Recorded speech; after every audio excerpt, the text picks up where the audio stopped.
A beautiful summer day here in Toronto. What a better opportunity than to bury ourselves in a dark studio and dispel the mysteries of gain staging.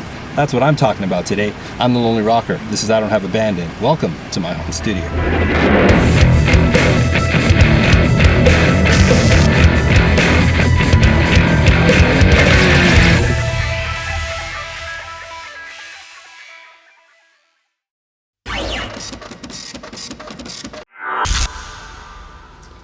I think the only thing I like better than a sunny day is spending some time in the studio. Well, gain staging. So I've been thinking about why that concept is so confusing for some people. Now, many of us working in home studios, probably teaching ourselves, and we're getting information from different sources. So that's something to consider. But if you think about a DAW, the DAW is based on the concept of a tape-based recording studio. You've got a mixer in there, and even some of our plugins have like a reel-to-reel, just to give us that feeling of working in a studio. But the truth is, recording in a DAW is a very different process than working in a tape-based studio, and gain staging is one of those things that really has taken on a different meaning in a digital studio than it does in a tape-based studio. Now, for example, when you're dealing with tape, you're dealing with signal-to-noise ratio, right? Tape naturally has hiss on it. So good engineers would record a good signal on that tape that would in essence overpower any noise that was on that tape, have a favorable signal to noise ratio. Also, running that signal through analog gear is going to introduce some noise as well. But today, working in a digital studio when you're not touching tape and everything just goes into your interface, I mean the converters on even the most basic interface are just so good today. There's so much dynamic range. So really the concept of recording has changed, the process of recording has changed, but perhaps we're borrowing some of those concepts for tape-based days just because we're programmed to do so, and we're making some mistakes, or we're just misunderstanding the concepts. So I want to take a look at gain staging from the perspective of recording in a DAW-based studio, understand what the differences are and the things to be mindful of, because really gain staging is just one of those things. When you get it, it's really going to help you take your mixes to that next level. So let's jump in and hopefully understand gain staging. Now, before we do a deeper dive into gain staging, we need to understand the differences between gain and volume. Now, gain simply is the level of a signal at the input stage, and volume is the level at the output stage. Now, use a plugin as an example. We've all played with plugins.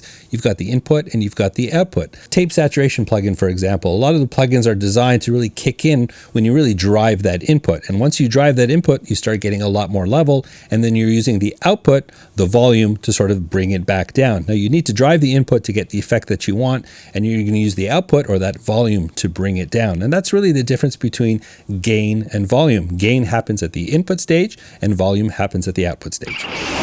Now, to start off gain staging on the right foot, we want to take a look at the recorded signal. Now, I realize some of you are just mixing, so you're inheriting tracks from someone else. We'll talk about that in a second. But if you're actually recording your own tracks, as I mentioned earlier, interfaces today they're just so good. Even the cheapest audio interfaces are going to give you a good, clean recording if you manage it properly. Now, like I said, in a tape-based studio, you get really favorable results if you push the signal on that tape. That real saturation that we really, truly crave here in a digital studio.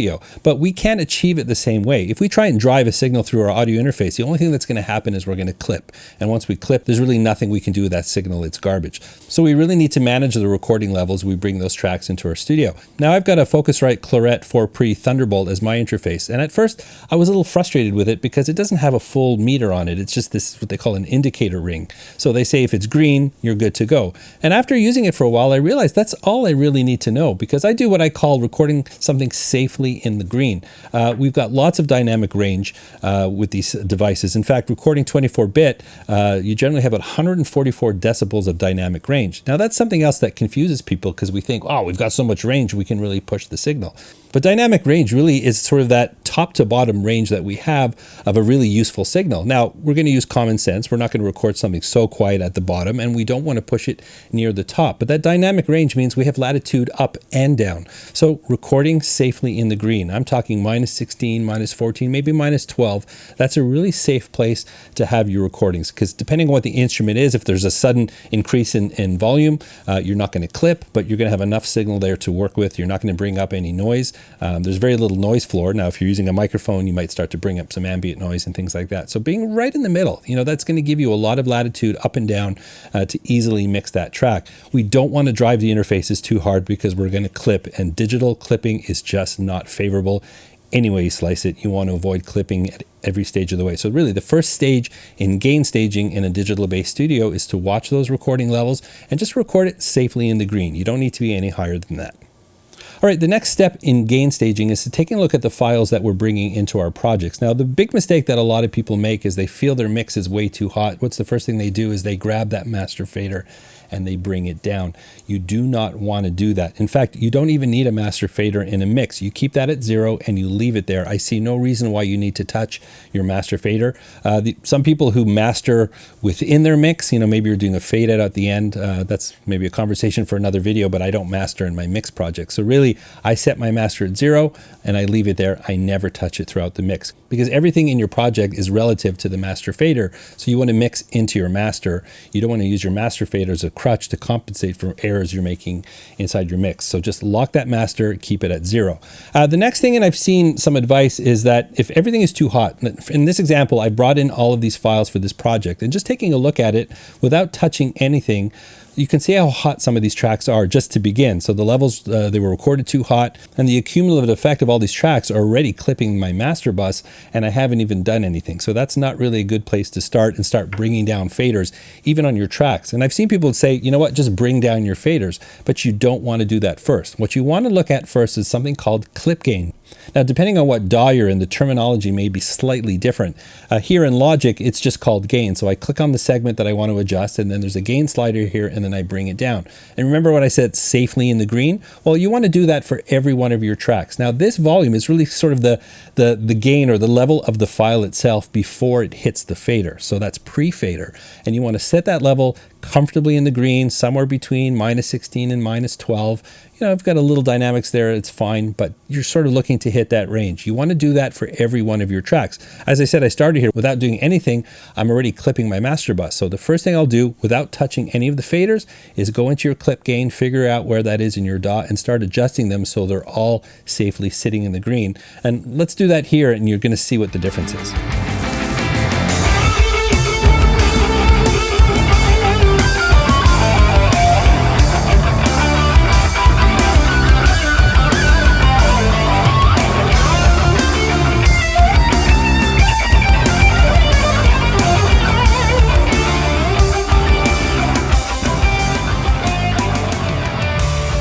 Now, once you've gone in and adjusted the clip gain for all of your tracks, now you've got lots of latitude to work with every track, up or down, if you're doing some automation. If some of these were just so loud, I had to bring them all the way down, and it just means I'd have no room at all to do any moves whatsoever, and that's just not going to help me during my mix.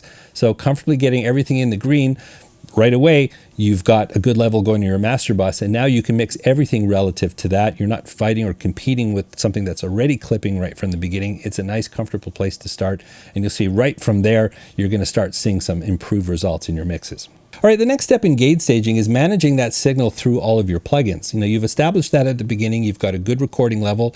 You've adjusted those levels through clip gaining, so everything is sitting nicely in your project even before you start mixing anything. And now you're getting into the mixing and you're starting to add some plugins. Well, virtually all plugins, there are exceptions, but most plugins have an input and an output. Now, remember the difference between gain and volume. Now, some plugins really sort of jump into action when you push the input. That sort of triggers the algorithm to do what it's supposed to do. So you can have a lot of fun playing with that input, driving if it's a saturation, but you got to be mindful of things like compression and EQ because they're going to add gain to the signal.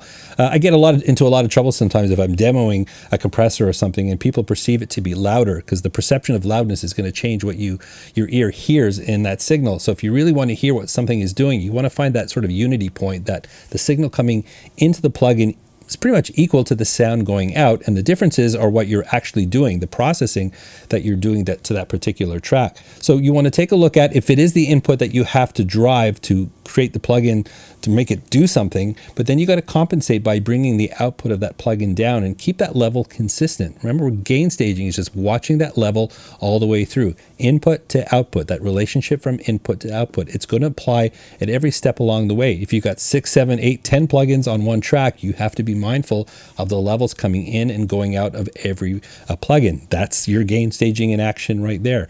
We took the time to level everything before we started mixing. We started at really favorable levels, but now we're going to start adjusting that gain because that input of every plugin There's your gain stage right there. You're going to be driving it. EQs, especially when you start EQing certain frequencies, are going to add gain to your signal, so you can compensate by bringing that gain back down on the output of the plugin and keep it consistent all the way through. And you're really going to start training your ear too, because you're going to hear what you're actually doing. If you're just adding volume to a track, it's sort of coloring what you're hearing, and you're not really hearing the actual processing, what you're trying to achieve on that track. So just watch your levels through every plugin. You've got an input, you've got an output. If some plugins just don't, every DAW has a gain plugin or something like that. You can always insert one in the middle if you find that the output of a plugin is too hot and there's no way to bring it down. There's a couple plugins I have that were like that. Then I would just throw a gain plugin right after that plugin and just bring it down, just to manage that level all the way through. So the input from one plugin into the next is always going to be consistent, and that's a big way in managing your gain staging. So really, that's the essence of gain staging. You have to think about anywhere you're going to be creating some kind of level where you've got an input and an output, and you want to keep it at manageable levels. At anywhere along the chain, if you start clipping or your levels are too hot, you're going to start to spiral into some issues. But if you start with a recorded signal, if that's something you're doing, then, like I said, record safely in the green. If you don't have control, now you're about to start your project, level everything first. Get it safely in the green, so you're not clipping your master bus before you even start. Lock your master fader. You don't want to touch that. You don't want to compensate. And you don't even want to compensate by bringing all your faders down. Use your clip gain first to get everything leveled. You'll see how effective that is right away, and that'll give you a lot of canvas to work with. And then as you start adding plugins, just be mindful of the input and output volume of every single plugin. That's a different stage in your track.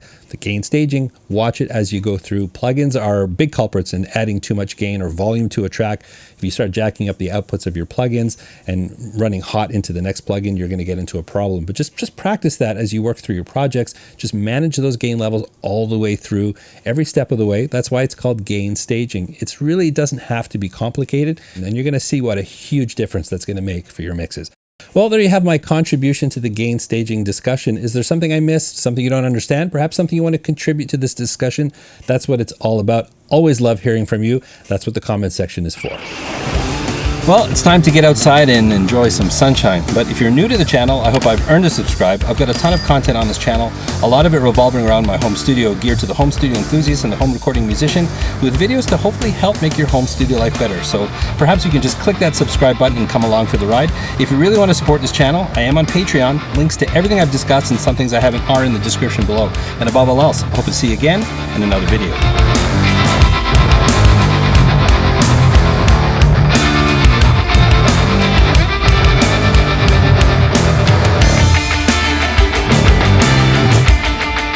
As always, if you have any questions, let me know in the comments. And please like, subscribe, and ring that bell to stay up to date. Remember, you don't need a band to rock and roll. There are a lot of great musical projects you can do by yourself, right from your own home. I hope to see you again next time.